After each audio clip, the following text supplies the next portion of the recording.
अब कल आके कहते हैं कि हमें हिजाब निकालो क्योंकि गवर्नमेंट ऑर्डर है। ये सब गवर्नमेंट ऑर्डर पास हुआ है, लेकिन हाई कोर्ट ने उसे इम्प्लीमेंट करने के लिए तो नहीं कहा ना। Allahu Akbar, Allahu Akbar.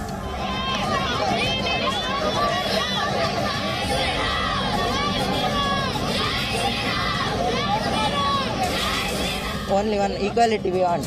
All are one. Concerned people should keep peace and let the children do their education and studies. Exams are also coming. I appeal for all the people to keep peace.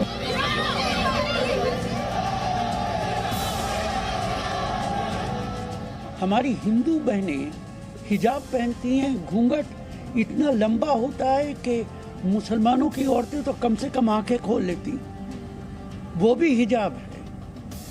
तो Bharatiya Janata party सिर्फ नफरत की राजनीति करती है।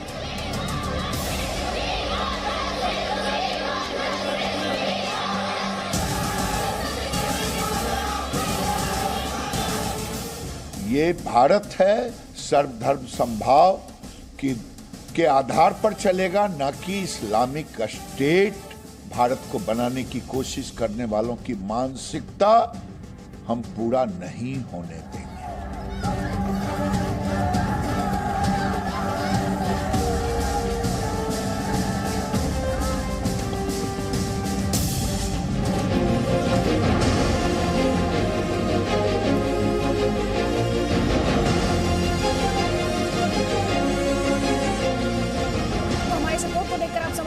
बात होगी कर्नाटक के स्कूल कॉलेजेस में चल रहे मजहबी संग्राम की। अगर सीधे तौर पर हम कहें तो ये लड़ाई हिजाब बनाम भगवा शॉल बनती जा रही है। कर्नाटक के कई जिलों के स्कूल कॉलेजेस में दोनों ही पक्षों के छात्र इसे लेकर प्रदर्शन कर रहे हैं। भगवा गमछा पहने छात्रों ने प्रदर्शन किया। मुस्लिम लड़कियों के कॉलेज में हिजाब पहन कर आने का विरोध किया। विरोध प्रदर्शन को देखते हुए राज्य सरकार ने अगले 3 दिनों के लिए स्कूल कॉलेजेस को बंद करने का निर्देश दिया। कर्नाटक हाई कोर्ट ने, ये बहुत बड़ी खबर है, ध्यान से सुनी जानी चाहिए। कर्नाटक हाई कोर्ट में इस मामले की सुनवाई हुई। हिजाब को लेकर मुस्लिम छात्राओं की 4 याचिकाओं पर यह सुनवाई हुई। जस्टिस कृष्णा दीक्षित ने कहा कि वो कारणों और कानून के मुताबिक चलेंगे, किसी के जुनून या भावनाओं से नहीं। जो संविधान कहेगा, जो कॉन्स्टिट्यूशन कहेगा, वो करेंगे। उन्होंने कहा कि संविधान ही कोर्ट के लिए भगवत गीता है और कोर्ट ने कुरान भी मंगवाई। हिजाब मामले पर सियासत तेज है। केंद्रीय मंत्री गिरिराज सिंह, उनका बयान आपने सुना। हिजाब विवाद के पीछे गजवाए हिंद का हाथ होने का आरोप उन्होंने लगाया और इसीलिए सवाल ये उठते हैं कि शिक्षा संविधान से या फिर शरीयत से? शिक्षा में मजहबी दाखिला क्यों? स्कूल कॉलेजेस में सियासी संक्रमण क्यों? धर्म का नाम भड़काने का खेला चल रहा है क्या इसमें? कई खास मेहमान हमारे साथ हैं, लेकिन उससे पहले एक वीडियो हम आपको दिखाना चाहते हैं। कर्नाटक के मांड्या का ये वीडियो है। एक तरफ हिजाब पहने एक लड़की दिखती है, दूसरी तरफ भगवा गमछा डाले छात्र दिखते हैं। लड़के जय श्री राम का नारा लगा रहे हैं, जिसके जवाब में लड़की ने क्या नारा लगाया सुन लीजिए आप। दोनों के नारे सुनिए आप।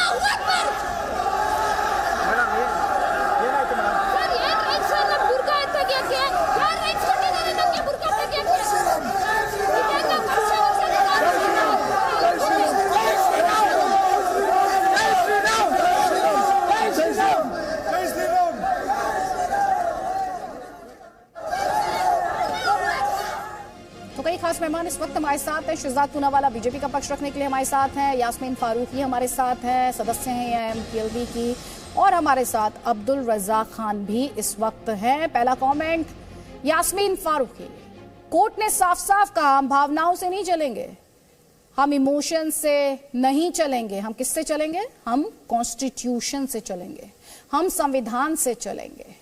तो ये शिक्षा की लड़ाई होनी चाहिए, ये मजहब की लड़ाई कौन बना रहा है?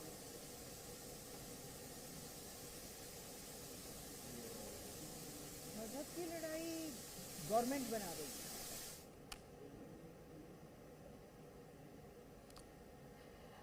है। यास्मीन जी, आपकी आवाज क्लियरली मुझ तक नहीं पहुंच पा रही है। आपकी आवाज नहीं आ रही है मैम, बोले मैम। देखिए, मुझे आपकी आवाज जी अब आ रही मैम, है? अब मैं मेरी आपको आवाज सुन पा रही हूँ मैम, अब मैं सुन पा रही हूँ, प्लीज बोलें, प्लीज आवाज बोलें। मेरी आ रही है आप? जी जी आ रही है मैम, आ रही है जी बोलिए। जी, मेरा एक सिंपल सा मामला है जी। शुक्रिया। मैं धर्म की बात यहाँ नहीं कर रही। ये हिजाब कोई नई चीज तो नहीं है, वही साल से चला रहा है और आज भी लड़कियां पहन रही हैं। उससे पहले जो लड़कियां सेकंड ईयर और फर्स्ट ईयर पढ़ के सेकंड ईयर में आई हैं, वो उन्होंने पूरे फर्स्ट ईयर उस हिजाब को पहना है। आज क्यों इतनी प्रॉब्लम खड़ी हो गई? और हिजाब में प्रॉब्लम वो मजहब से क्यों जोड़ रहे हो? मुझे सर ढकना पसंद है, मैं ढक रही हूँ। मुझे नहीं पसंद, मैं नहीं कर रही। आप उसको मजहब से मत जोड़ो, आप उसको अपनी पसंद और नापसंद से जोड़ो। मैं भावनाओं को संविधान के ऊपर लाके बात नहीं करती, ना मैं धर्म की बात करती हूँ। मेरे लिए संविधान सबसे ऊपर है, लेकिन इसका ये मतलब थोड़ी है कि मेरी शख्सियत को खत्म कर दोगे आप, मेरी जो पसंद और नापसंद को खत्म कर दोगे। मुझे साड़ी पहनना पसंद है, मैं साड़ी पहनूंगी। मुझे अगर नहीं पसंद, मैं नहीं पहनूंगी। तो इसके लिए ये जबरदस्ती करना पसंद नहीं है मुझे। और अगर आपको इतना गलत लग रहा था तो आज से 70 साल से क्यों हिजाब पहनाया जा रहा था और क्यों ऑब्जेक्शन नहीं था? आज ही सारी वहां इलेक्शन करीब है, इसलिए कहानी है शुरू। और आप देख रहे हो उस लड़की के साथ मतलब किस तरह का व्यवहार है कि लड़की बचाओ का हम नारा लगा रहे हैं और 100 लड़के एक लड़की के पीछे भाग रहे हैं। मुझे शर्म आ रही है इस हिंदुस्तान पे, मुझे गैरत आ रही है इस हिंदुस्तान पे। आपको अंदाजा है कि मैं रोनी आ रही हूं कि किस तरह का हिंदुस्तान पेश कर रहे हो आप। ये मेरा हिंदुस्तान है यास्मीन जी, ये हमारा यास्मीन जी इतना स्वीपिंग जनरलाइजेशन है, इतना स्वीपिंग जनरलाइजेशन है कि आप हिंदुस्तान को बदनाम कर रही हैं। आप हिंदुस्तान को क्या, आपने एक पिक्चर में, एक तस्वीर में पूरे हिंदुस्तान को डिफाइन करना शुरू कर दिया ma'am. I am very sorry ma'am. इस देश के लड़के और लड़कियां, इस देश के सिटीजन बहुत मेहनत करते हैं मैम, और आपको शायद आज इस बात का इल्म भी नहीं। जब आप ये कह रही हैं आपको भारत पर शर्म आ रही है, आपको नहीं पता मैम, आपको नहीं पता जो इस देश की सरहद से बाहर बैठे इंडियंस हैं उनके लिए आप किस तरह की मैसेजिंग और किस तरह की इमेज क्रिएट कर रही है मैम। मैं सर्टिफिकेट नहीं बांटती मैम, मैं सर्टिफिकेट नहीं बांटती, मैं सर्टिफिकेट नहीं बांटती मैम, ये मेरा काम नहीं। वो दूसरे शोज करते हैं, मेरा काम नहीं। इस पर जवाब शहजाद पूनावाला को देना है, लेकिन मुझे इस बात पर सख्त आपत्ति है कि मुझे इस भारत पर शर्म आ रही है। मैम भारत पर शर्म मत कीजिए, भारत पर शर्म मत कीजिए। भारत को भारत के लोग बनाते हैं और इस देश में बहुत से लोग हैं जो जी तोड़ मेहनत करते हैं। प्लीज मैं आपके हर सवाल का जवाब लूंगी, आपके हर सवाल का जवाब लूंगी। ये मेरे देश की खूबसूरती है मैम, ये मेरे देश की खूबसूरती है। हर सवाल का जवाब यहाँ पर लेने की आजादी है, मैं लूंगी, ये मेरा वादा है आपसे। मेरे सहयोगी इस वक्त साथ में है, पहले मैं उनसे बात करना चाहती हूँ, मेरे सहयोगी इस वक्त हमारे साथ है जितेंद्र शर्मा। ये मजहब की लड़ाई, ये शिक्षा के मंदिर में मजहब की लड़ाई कौन लेकर जा रहा है? देखिए बिल्कुल सही सवाल है अदिति आपका कि शिक्षा के मंदिर में मजहब की लड़ाई कैसे?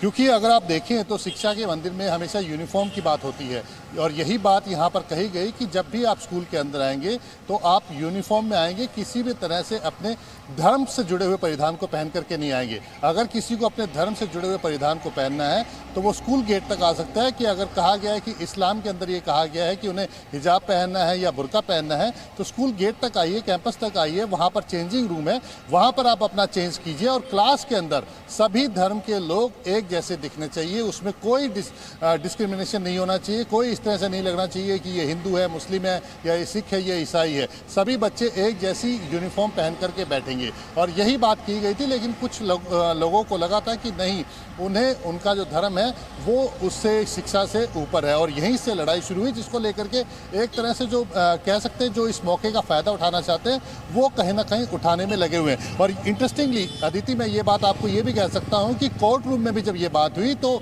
जज ने भी कहा था कि क्या कल से जज जो है किसी भी तरह की यूनिफॉर्म पहन के आ सकते हैं क्या? क्योंकि अगर आप देखें कोर्ट रूम के अंदर भी जजेस की अपनी एक यूनिफॉर्म होती है, ड्रेस होती है, जो लॉयर्स हैं वो भी अपनी एक ड्रेस में आते हैं।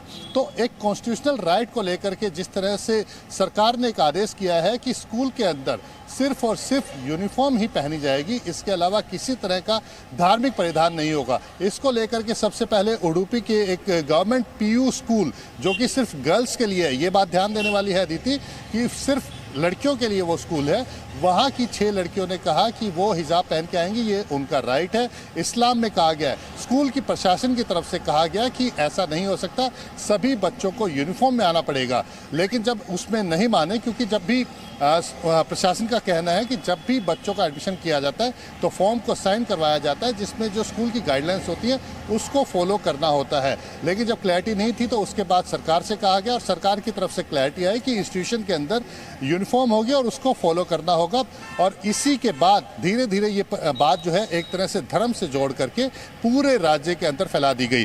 जब दूसरे धर्म के लोगों ने कहा कि जब एक धर्म के लोगों को छूट दी जा रही है तो उन्हें भी अपनी मर्जी का कपड़ा पहन करके आने की छूट दी जानी चाहिए। और यहीं से बात शुरू हुई, क्योंकि उनकी मांग थी कि राइट टू इक्वालिटी, यानी कि अगर एक व्यक्ति अपने धर्म का परिधान पहन करके क्लास के अंदर बैठ सकता है तो दूसरे व्यक्ति क्या होगा जितेंद्र, इससे ज्यादा आयरॉनिकल क्या हो सकता है कि एक इंस्टीट्यूशन जहां पर यह विवाद है उसका नाम महात्मा गांधी के नाम पर है और हम विवाद देख रहे हैं कि हिजाब पहनकर आने की इजाजत होनी चाहिए या भगवा शॉल पहनकर आने की इजाजत होनी चाहिए या जो हमने नारेबाजी यहां पर देखी और सुनी है। बिल्कुल सही कहा अदिति, जिस कॉलेज के बाहर मैं खड़ा हूं जहां पर आज सवेरे ये एक तरह से कह सकते हैं कि दोनों धर्म के बीच में विवाद शुरू हुआ था। स्कूल एडमिनिस्ट्रेशन और पुलिस यहां पर मौजूद थी, मुस्लिम लड़कियां थी, वो इस बात पड़ी हुई थी कि वो हिजाब पहन करके ही क्लास में जाएंगी। आपके पीछे शायद वो बोर्ड भी है जो जिस बात का मैं जिक्र कर रही हूँ जितेंद्र, आपके पीछे शायद वो बोर्ड भी है, अगर आप दिखा पाए। क्योंकि मैंने क्यों कहा कि ये बहुत ही आयरॉनिकल है, क्योंकि जब हम महात्मा गांधी की बात करते हैं तो देखिए ये मैं चाहती हूँ आज आप दर्शकों को दिखाएं, ये आप दर्शकों को दिखाएं, उन्हें आज देखना चाहिए जो संविधान की दुहाई देते हैं, लोकतंत्र की दुहाई देते हैं। जी जितेंद्र। बिल्कुल अदिति, ये महात्मा गांधी मेमोरियल कॉलेज है। यहीं पर आज महात्मा गांधी अहिंसा के लिए जाने जाते थे, लेकिन आज जिस तरह से यहाँ पर प्रोटेस्ट किया गया, जिस तरह से यहाँ पर हालात हुए, वो कहीं से भी जो इनके मार्गदर्शन थे, जो लोगों को बताए गए थे, वो कहीं से भी यहाँ पर नहीं दर्शाता था।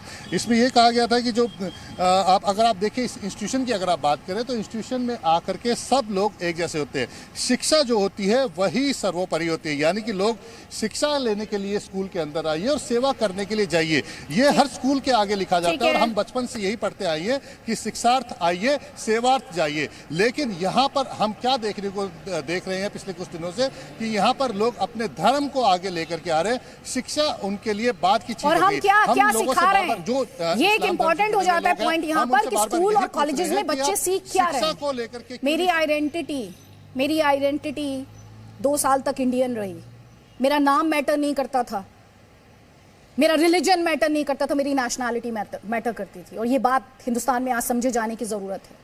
जैसे ही आप यहां से जमीन से यहाँ की सरहद से बाहर जाएंगे, आपकी शिनाख्त, आपकी पहचान सिर्फ एक होगी और वो पहचान होगी सिर्फ एक इंडियन के तौर पर। ये समझने की जरूरत है। शहजाद पुनावाला, बहुत सारे सवाल यहाँ पर यास्मीन जी ने उठाए, उनके जवाब।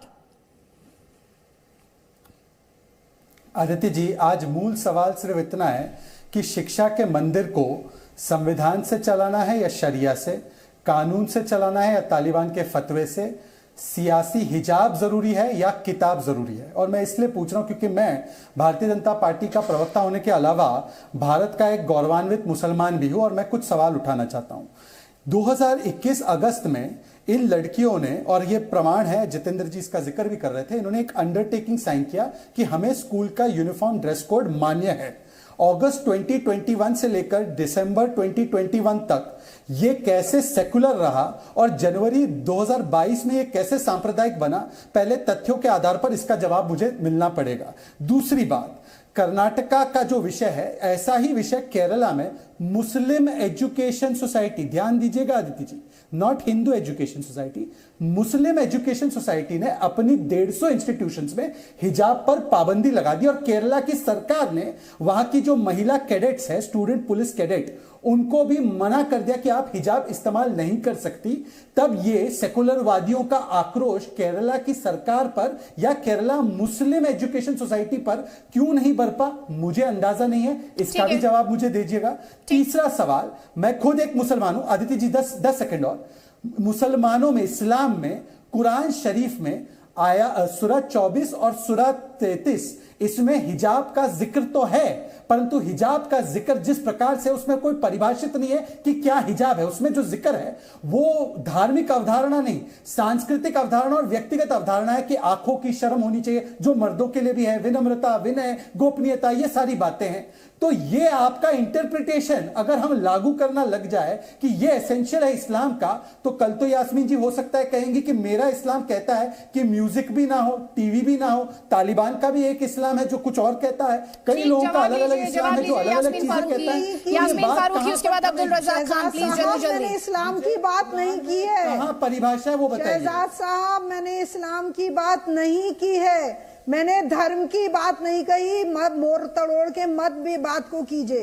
मैंने बिल्कुल धर्म की बात नहीं कही है, मैंने इंडिविजुअल अपने हक की बात कही है। कोई कैसे जीना चाहता है आप उस पर पाबंदी नहीं लगा सकते। शहजाद साहब, जिस तरह अदिति ने मेरी बात को तोड़ा है, आप भी उसे मरोड़ने की कोशिश ना करें। मेरा मसला ये नहीं है। मेरा मसला तोड़ा है ना मैंने मरोड़ा है। सुनिए, मैंने किसी की बात को तोड़ा नहीं। एक सेकंड रुक जाइए, एक सेकंड। यास्मीन फारूकी जी। नहीं शहजाद, नहीं यास्मीन फारूकी जी, आपने कहा मैंने आपकी बात को तोड़ा। मैं मेरी बात सुन लीजिए मैम, मेरी बात सुन लीजिए यास्मीन फारूकी जी। मैंने किसी की बात को नहीं तोड़ा, मैंने सवाल पूछा, सुन लीजिए मेरा। अब मैं आपको काउंटर क्वेश्चन दूंगी, मैं आपसे काउंटर क्वेश्चन करूंगी और संविधान के दायरे में करूंगी और संविधान के हवाले से करूंगी। दीजिए। संविधान मुझे अधिकार देता है, मेरी आजादी है, लेकिन उस आजादी का एक दायरा है। वो आजादी तभी तक है जब तक मैं जाकर शहजाद पूनावाला, यास्मीन फारूकी, अब्दुल रज़ाक खान की आजादी में खलल ना डालने लगूं मैं। और दूसरी बात सुन लीजिए मैम, दूसरी बात, यूनिफॉर्म नाम की कोई चीज होती है या नहीं होती है मैम? पसंद नापसंद तो कुछ भी हो सकता है मैम। यूनिफॉर्म से कौन पसंद मना कर रहा नापसंद है? का आप दायरा गलत डिफाइन मत नहीं है। दो। यूनिफॉर्म और सर पे ओढ़ने में बहुत, आज तक वो गाना क्यों नहीं गाया गया जो आज गाया जा रहा है? मुझे सिर्फ इस बात का जवाब दे दो। भागिए, अब आप नहीं मुद्दे को भटकाएंगे। एक सेकंड दे रही हूँ मैं शहजाद पूनावाला आपको, प्लीज एक सेकंड दे दीजिए मुझे। अब आप मुद्दे से नहीं भटकाएंगे। आपने पसंद और नापसंद की बात की। मैंने आपसे कहा कि संविधान के हवाले से आपसे कहा कि आजादी एग्जिस्ट करती है, लेकिन रिस्पॉन्सिबिलिटीज के साथ और खलल नहीं डालने के साथ। सिंदूर की बात क्यों नहीं करते हो? सारी बातें आएंगी फिर। आ गई मैम, आ गई। अदिति, मैं एक लड़की पे एक सेकंड आपको हैरत हो रही है कि मुझे रोना नहीं आ रहा। अदिति जी, मैं जवाब दे दूं 10 सेकंड? जी शहजाद पूनावाला मैम, आप रोइए नहीं, प्लीज रोइए नहीं, क्योंकि आप तो जिस तरह की दलीलों पर आई, एक सेकंड, आप तो जिस तरह की दलीलों पर आई, आप तो उसमें सिंदूर को ले आई मैम। आप सिंदूर को ले आई इसमें मैम, सिंदूर को ले आई आप इसमें मैम। जो हुआ वो गलत था, जो हुआ बिल्कुल गलत था, बिल्कुल गलत था। नहीं हो सकता, नहीं हो सकता, नहीं होना चाहिए, नहीं होना चाहिए। लेकिन मैं ये कह रही हूँ कि इंडियन डेमोक्रेसी में जय श्री राम को बदनाम किया जा रहा है तो अल्लाह अकबर को भी बदनाम किया जा रहा है, क्योंकि नारा होना चाहिए था जय हिंद और नारा होना चाहिए था वंदे मातरम। जी शहजाद पूनावाला। जी अदिति जी, देखिए सबसे पहले तो एक बात क्लैरिफाई करना जरूरी है। यास्मीन जी एक एक करके बात रखते हैं। यास्मीन जी ऐसे डिबेट नहीं करते। यास्मीन जी कृपया मुझे बोलने दीजिए। यास्मीन जी, इस्लाम का एक तकाजा यह भी है कि आप दूसरों की बातें भी सुने।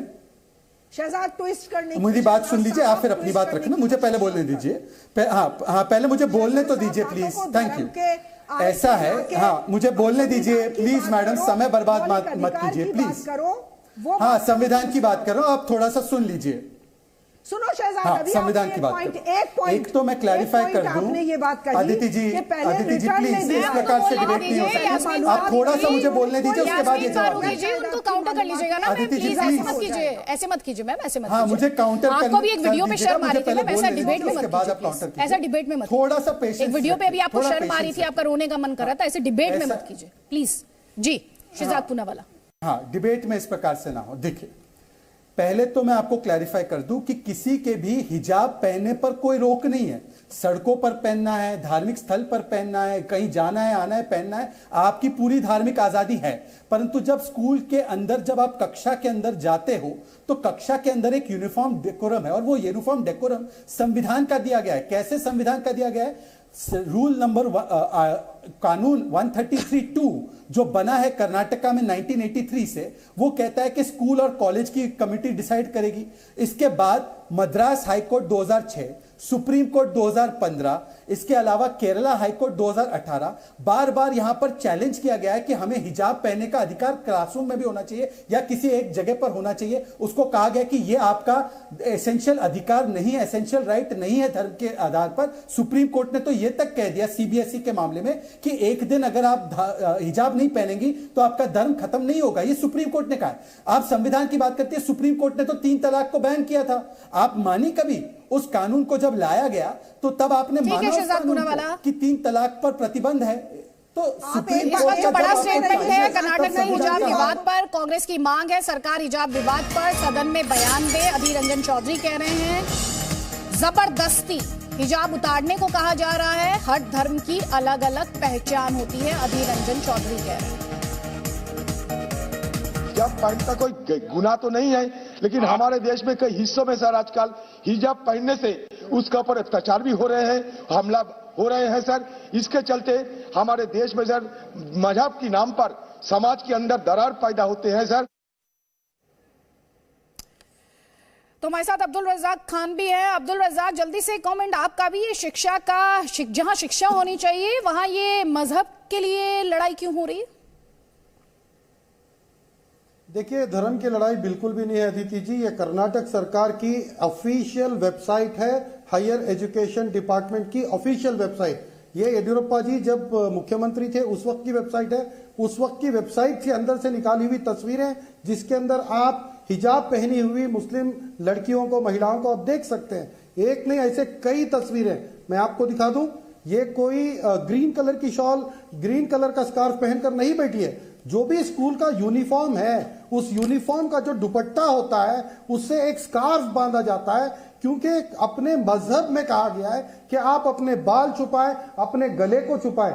बस ये सदियों से चलती हुई परंपरा आज अचानक ऐसे उठ के कर्नाटक की बीजेपी सरकार, जिसकी खुद की वेबसाइट में ये एडवर्टाइजमेंट मौजूद है, ऐसा इसलिए कर रहे हैं क्योंकि इनकी मजबूरी है कि अगले साल चुनाव है, इनके पास कोई मुद्दा नहीं है। अगले साल जो ये बच्चे, ये कॉलेज के बच्चे, क्योंकि वक्त की कमी है, वक्त की कमी है। सुनिए, आप मजहब की बात कर रहे हैं ना सर, आपने मजहब की बात की, मजहब में है ना अब्दुल रज़ाक की? मजहब में बात मैं नहीं कर रहा हूँ। नहीं, अभी आपने मजहबी की तो बात की। ये कोई आज से शुरू किया गया नहीं, आप मजहब की बात कर रहे हैं ना सर। मुझे ये बताइए, जो नहीं पहनती वो लेसर मुस्लिम है? अब्दुल रज़ाक, मैं आपसे जो सवाल पूछ रही हूँ, जो हिजाब नहीं पहनती वो लेसर मुस्लिम है? प्रिंसिपल से बात कर सकते थे सर। जो हिजाब नहीं पहनती, क्या वो लेसर मुस्लिम है? वो लड़कियां, वो बच्चियां, वो महिलाएं? सर अब आप सुनेंगे नहीं, जवाब नहीं आपके पास। उसी कॉलेज आप ये बताइए, जो लड़कियां, महिलाएं ये हिजाब नहीं पहनती वो लेसर मुस्लिम है? तो आप देख सकते हैं उस कॉलेज के प्रोस्पेक्टस को। सर मैं आपसे क्या सवाल पूछ रही हूँ? राजनीति की जा रही है। आप नहीं जवाब देंगे। जीनत भी हमारे साथ है। जीनत जी, जो नहीं पहनते हिजाब, क्या वो लेसर मुस्लिम है? आपने भी तो नहीं पहना है, ये बताइएगा अब्दुल रज़ाक को। जी उनकी भी मेरी राय जरा उनसे मुख्तलिफ है। सबसे पहले मैं ये कहना चाहूंगी कि इस्लाम ने हिजाब ये जो लफ्ज है इसको इंट्रोड्यूस ही नहीं किया। ये जो वहाँ पूरे रीजन का तरीका था वो एक किस्म का लिबास था। देखिए आज अरब लोग भी, मेन लोग भी, वो लूज ऐसे गाउन्स पहनते हैं लंबे लंबे, और उनके सर पे एक किस्म का लिबास होता है, वो उनका नेशनल लिबास होता था ऑल अरेबिया के लिए। और जो ये ड्रेस था वो that was not introduced by Islam. इस्लाम ने ये किस्म का ड्रेस इंट्रोड्यूस ही नहीं कहा। इस्लाम ने ये कहा कि आप कोई भी ड्रेस पहनो, कोई ड्रेस उन्होंने डिफाइन नहीं किया, लेकिन कहा कि आप इज्जत का ड्रेस पहनो, इस किस्म का ड्रेस पहनो कि आपके प्राइवेट पार्ट्स जो है वो ढके रहे और आप जहां भी जाओ तो इज्जत से पहनो। और वो मर्दों के लिए भी है और औरतों के लिए भी, ऐसा नहीं कि सिर्फ औरतों के लिए। अपने निगाह नीची करो और ऐसे ड्रेस पहनो जहां आपके प्राइवेट पार्ट जो है वो छुपे रहे। ये इस्लाम ने बताया। और ये हरगिज कहीं भी नहीं बताया कि आप इस किस्म का ही लिबास पहनो जो आपने आज डिफाइन कर दिया है, जिसका नाम आपने हिजाब रख दिया है। वो लफ्ज जो है वो कुरान शरीफ में कभी लिबास के लिए आया ही नहीं है। हिजाब का लफ्ज जो है वो 7 टाइम कुरान शरीफ में आया है। और वो मेटाफोरिकल वर्ड्स में यूज किया है। मैडम, आप न्यूजीलैंड की पुलिस देखिए, एमिरेट्स की एयर होस्टेस देखिए, आप पहले देखिए विश्व भर में क्या चल रहा है। पहले इस्लाम को जानिए, कुरान पढ़िए, समझिए, फिर आगे अब्दुल रज़ाक खान, आप उनको सुन लीजिए मेरी बात। अब्दुल रज़ाक खान, आपसे जाते जाते आप दुनिया में क्या चल रहा है यही कह रहे हैं ना? दुनिया में क्या चल रहा है यही कह रहे हैं ना अब्दुल रज़ाक खान? आप दुनिया में क्या चल रहा है यही कह रहे हैं ना देखने के लिए? आप जाके देखिए फ्रांस में क्या चल रहा है। आप जाके देखिए, दुनिया की बात आपने की ना, तो फ्रांस में क्या चल रहा है, फ्रांस में क्या चल रहा है जरूर देखिएगा प्लीज। फ्रांस में क्या चल रहा है जरूर देखिएगा। लेकिन शहजाद पूनावाला 20 सेकंड्स ये कह रहे हैं चुनाव आ रहा है इसलिए आप इस तरह के मामलों को तूल दे रहे हैं। प्लीज 20 सेकंड्स, मुझे ये शो क्लोज करना है प्लीज, मेरे पास समय बहुत कम है। देखिए, कांग्रेस पार्टी ने हमेशा महिला सशक्तिकरण के नाम पर हमेशा तुष्टीकरण की राजनीति अपनाते हुए हमेशा कट्टरपंथियों के साथ खड़े रहने का काम किया है। शाह बानू से लेकर शायरा बानू, ये वही कांग्रेस पार्टी है जो राजस्थान में कहती है कि घूंघट से महिलाएं दक्यानुसी हो जाती है, हिंदू महिलाएं घूंघट से दक्यानुसी हो जाती है। सबरीमला में राइट टू इक्वालिटी होना चाहिए, वहां पर कस्टम की कोई वैल्यू नहीं होनी चाहिए। परंतु जब कर्नाटका में बात आती है, वही चीज जो केरला में कर दी गई है, तो कर्नाटका में एक आक्रोश पैदा किया जाता है और कहा जाता है कि सेकुलरिज्म खतरे में है, क्योंकि वहां पर यूनिफॉर्म ड्रेस कोड जो लागू बरसों से किया जा रहा है वो लागू हो रहा है। तो ये आप उन पर तुष्टीकरण का आरोप लगाते हैं, वो आप पर सांप्रदायिक होने का आरोप लगाते हैं। मेरे पास वक्त की कमी है, लेकिन आपसे भी मेहमानों का बहुत बहुत शुक्रिया। Presenting B News app available on Google Play and App Store. Download it now.